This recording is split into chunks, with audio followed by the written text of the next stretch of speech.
एक ऊंचे पहाड़ पर राजू नाम का एक छोटा बकरा रहता था। उसके पास मुलायम भूरे रंग का फर और चमकदार जिज्ञासु आंखें थीं। राजू को हरे भरे ढलानों पर उछलना और कूदना बहुत पसंद था। वह रसीला घास खाता था और नाले से ठंडा पानी पीता था। छोटे बकरी राजू के लिए जीवन अच्छा था। राजू एक खुश बकरा था, हमेशा कुछ नया तलाशने के लिए उत्सुक रहता था। हर दिन वह अपनी माँ के साथ पहाड़ियों में घूमता था। उसने सरसराते पत्तों और चहकते पक्षियों के बारे में जाना। उसकी माँ ने उसे जंगल के खतरों के बारे में भी बताया। एक धूप वाली सुबह राजू ने उत्साह का अनुभव किया। वह पहाड़ी के एक नए हिस्से को एक्सप्लोर करना चाहता था। उसने देखा कि चमकीले पीले फूलों का एक समूह हवा में लहरा रहा है। राजू के खुर उन फूलों के करीब जाने के लिए मचल रहे थे। रुको राजू, उसकी माँ ने पुकारा, बहुत दूर मत भटकना, पहाड़ों में मौसम जल्दी बदल सकता है। लेकिन राजू पीले फूलों की ओर भाग चुका था। सूरज गर्म था और फूलों से मीठी खुशबू आ रही थी। राजू खुशी से चल रहा था, अपनी माँ की चेतावनी को भूलकर। हालांकि आसमान में अंधेरा छाना शुरू हो गया था। पहाड़ियों में हवा चलने लगी। अचानक घाटी में गड़गड़ाहट की तेज आवाज गूंज उठी। राजू ने चौंके अपना सिर उठाया। बड़ी बड़ी बूंदें गिरने लगी। हवा और तेज हो गई, राजू को इधर उधर धकेलने लगी। राजू के दिल में डर समा गया। तूफान और भयानक होता जा रहा था। वह खो गया था और अकेला था। बारिश ने उसके भूरे फर को भिगो दिया था और हवा उसे हड्डियों तक ठंडा कर रही थी। उसकी माँ कहाँ थी? वह कहाँ जा सकता था? राजू को अपनी माँ के शब्द याद आए, पहाड़ों में मौसम जल्दी बदल सकता है। काश उसने उसकी बात सुनी होती। अब उसे क्या करना चाहिए? भारी बारिश के बीच राजू ने एक चट्टानी किनारा देखा। ऐसा लग रहा था कि यह हवा और बारिश से कुछ सुरक्षा प्रदान करता है। लेकिन वह किनारा एक संकरी उफनती नदी के उस पार था। पानी गुस्से से गरज रहा था और चट्टानें फिसलन भरी थीं। राजू डरा हुआ था। क्या वह दूसरी तरफ कूद सकता था? क्या होगा अगर वह गिर गया? हालांकि तूफान में अकेले रहने का विचार और भी डरावना था। एक गहरी सांस लेते हुए राजू ने बहादुर बनने का फैसला किया। उसे कोशिश करनी पड़ी। वह थोड़ा पीछे हटा, फिर दौड़कर छलांग लगा दी। हवा ने उसे उड़ा दिया और वह लगभग अपना संतुलन खो बैठा। लेकिन राजू दूसरी तरफ सुरक्षित उतर गया। उसने कर दिखाया था। राहत की लहर उस पर छा गई, जितनी तेज आसमान से बारिश हो रही थी। चट्टानी किनारे के नीचे राजू को तूफान से बचने के लिए एक आश्रय मिला। वह वहां दुबका हुआ था, कांप रहा था और भीगा हुआ था, लेकिन सुरक्षित था। तूफान उग्र हो गया, लेकिन राजू ने साहस की एक नई भावना महसूस की। उसने अपने डर का सामना किया था और धारा के उस पार छलांग लगाई थी। उसने सुरक्षा के लिए अपना रास्ता खुद ढूंढ लिया था। जैसे ही वह वहां दुबका हुआ था, राजू को एहसास हुआ कि साहस का मतलब डरना नहीं है।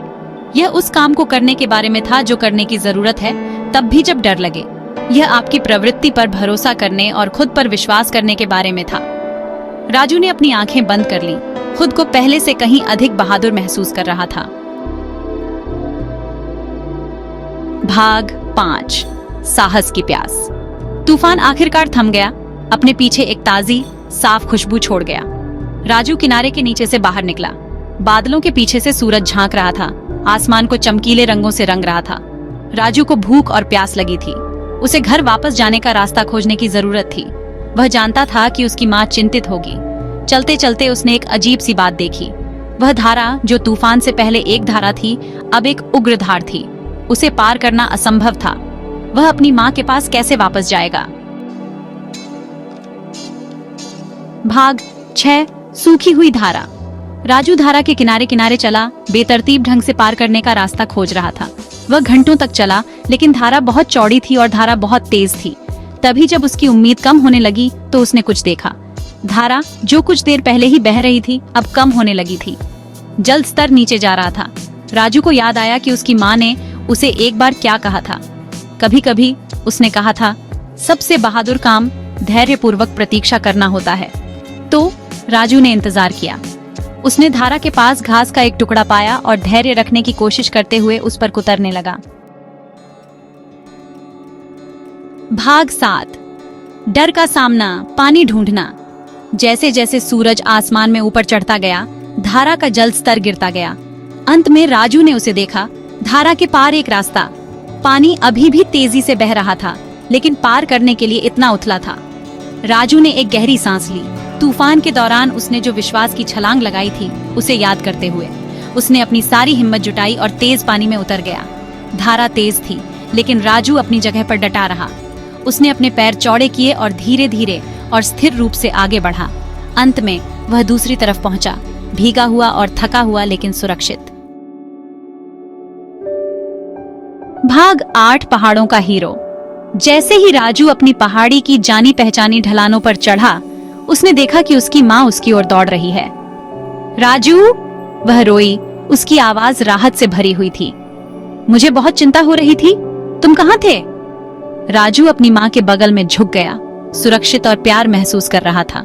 उसने उसे तूफान, विश्वास की छलांग और उग्र धारा के बारे में बताया। उसने उसे बताया कि कैसे उसने पानी के कम होने का धैर्यपूर्वक इंतजार किया था। उसकी माँ ने धैर्यपूर्वक उसकी बात सुनी। उसकी आंखों में गर्व के आंसू थे। राजू, उसने कहा, तुमने बहुत साहस दिखाया है। आपने अपने डर का सामना किया और चुनौतियों पर विजय प्राप्त की। मुझे तुम पर बहुत गर्व है। उस दिन से राजू अन्य युवा बकरियों के लिए एक हीरो बन गया। वे उसके चारों ओर इकट्ठा हो जाते, उसके साहसिक कार्य की कहानी सुनने के लिए उत्सुक रहते। राजू, वह छोटा बकरा जो कभी डरता था, साहस का प्रतीक बन गया था। भाग 9, साहस से भरा दिल। राजू की कहानी हमें याद दिलाती है कि साहस डर का अभाव नहीं है।